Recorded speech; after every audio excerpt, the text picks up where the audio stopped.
Hello friends, my name is Ashok Sijala. In this session, we learn the integer data type, how it's work and what is the rules of integer data type to store the value. So let us start. First, I share my laptop screen and here I fix the position of that screen. And here Turbo C++ for window base that is open and double click I just and that is window version. Okay. So here I first all close and then take new file, and here our fix the goal and I F5 so full screen. And here write a program in comment line. I give the definition of program, write a program to enter one float number, that is also cover the float data type, and here print, or you can say that print, okay, no problem, print or separate, print rupees in our Indian rupees, and we can say that in paisa, P-A-I-S-E, pesas, okay, pesa, no problem. So that is our definition. So how its integer data type work in C language, you can understand the concept of through this definition. So that is a comment line, single double slash is a single comment line in C language. Now we can include some header file, and that's stdio.h, standard input output.h, and conio.h, console input output.h, that is full form. Okay, and now we can take main section directly, and that section here first our definition. In previous my video lecture I can say how to you develop the logic.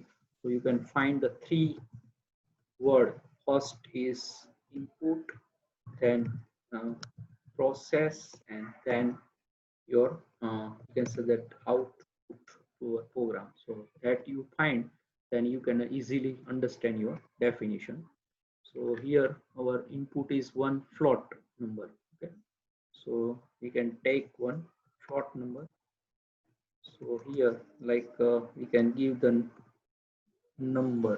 Okay, so that is, and we can take one integer and that's name is x, and now I can clear the screen.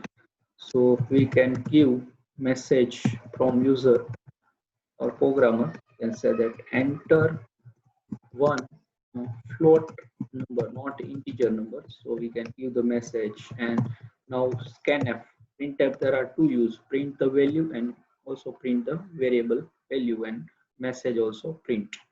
So here we can use one argument, so that is just print the message, enter one float number, and then float, that is formatting symbol is %f, that is known as formatting symbol, and just pass the number num, that is our variable name. And float data type hold 4 bytes in C language, okay, and integer is hold the 2 bytes in C language. So now our work is start.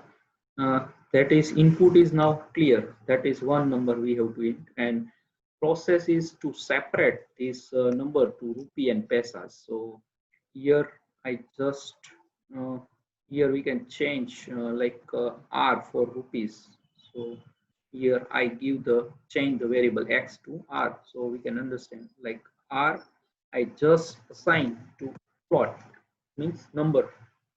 So what is the effect? In C programming, you can assign any float number to integer data type.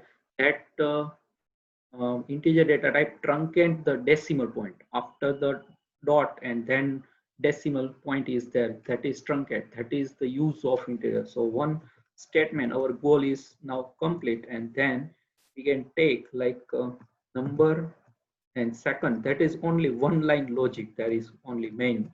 And now we can our rupee is coming for r, so I just minus rupee to our original float variable. So pesa is coming to num number. So let us just print. Now there is two, we can say that two statement logic, but there is a main important you can learn in C language the how integer data type work.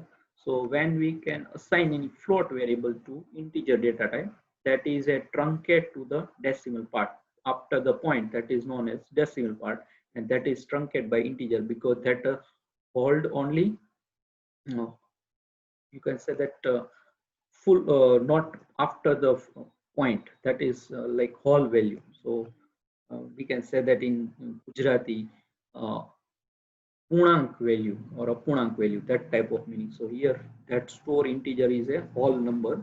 So I just print the message and our variable.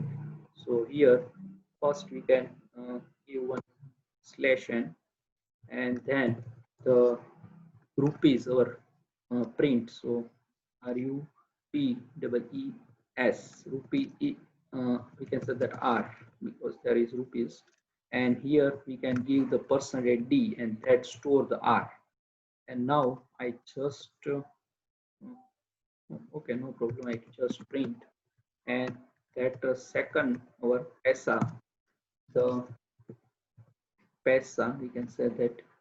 Okay, so pesas and r, then float because that is number, just print number. And now take the gets here. So let us check our logic. So in this program you can learn how integer data type is work when we can assign the float number. So I just save first file and we can give the name of content of file, that is the rules, or you can understand normally there is a you can give appropriate name to our file. So here concept of integer data type and rupee and pesa. So we can give some combination like RUP and NUM number, rupee numbers, or you can give like a simple int number, integer number, that type of rupees, rupee and pesa is there. So you can also give the like RUP and pesa, PAI, just rupee and pesa. You can understand 3-letter, and underscore is allowing the file name. Okay. Maximum 8-character file size you have to give, otherwise it is taking some symbol to take when we list out our file. Okay, and .c is a must be because that is CPP editor, C++. So your file is saved in C++. Okay. Okay, now our file is saved, and I just compile. Compile, you have to know F9 function key, and here compile. Okay, make. So I just press F9. So there is no error, no warning, and here our source folder in C drive, rupee underscore pesa exe file is generated. Okay, so that is used by compiler or machine. Now I run this program, shortcut key Control F9, and provide some float variables. So 75 and 98, that is 75 rupees and 98 pesa.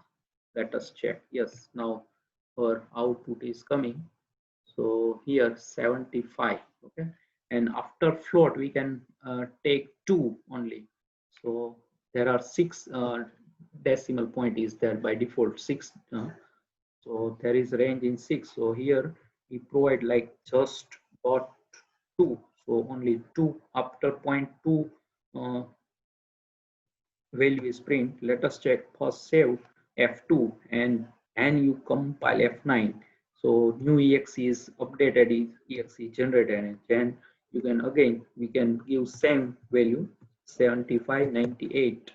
So now his output is like perfect.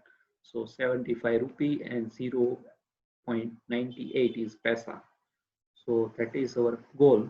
Okay, so now you can print, and that's the logic I just revised. So here our definition we can first divide in 3 parts.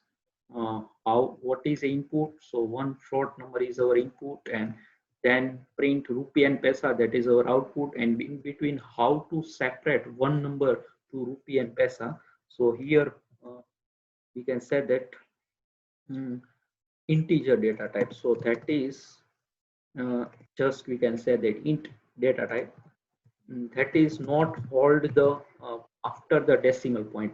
point after that is known as decimal point digit, we can say that. So that is truncate automatically. So just one statement, we can only use two variable in this logic, and there is two main important line in this logic. So that is called input and that is called process, and that is our two line is output. So any definition you can find input, process and output, so you can understand simple way to your C programming develop your logic. So here you can understand very well. I just revise. So integer data type when float variable assigned that after the point that is truncated by automatically. So that is the rules of integer data type. You cannot assign any float number, but if you assign that after the decimal point that the number is truncated, so that is our logic that I define our logic and prepare one definition for you how to integer data type work in the C language, and also cover the float data type. So integer data type hold only 2 byte and float data type hold on 4 byte in C programming language. So I can now finish. You can understand what is I am saying, and there is very simple logic. Okay. So in new variable we have to not take the just directly we can minus, and you can also give this number as a pesa p for pesa. So that is also possible, but I give the number plot anyway. Okay, so I hope you can understand, and I just close this file, alter F3 function key shortcut key. Okay, and alter X to quit this editor. So subscribe my channel Ashok C Jal Academy, press the bell icon to never miss any update, and thanks for your watching, supporting and sharing. So Hare Krishna.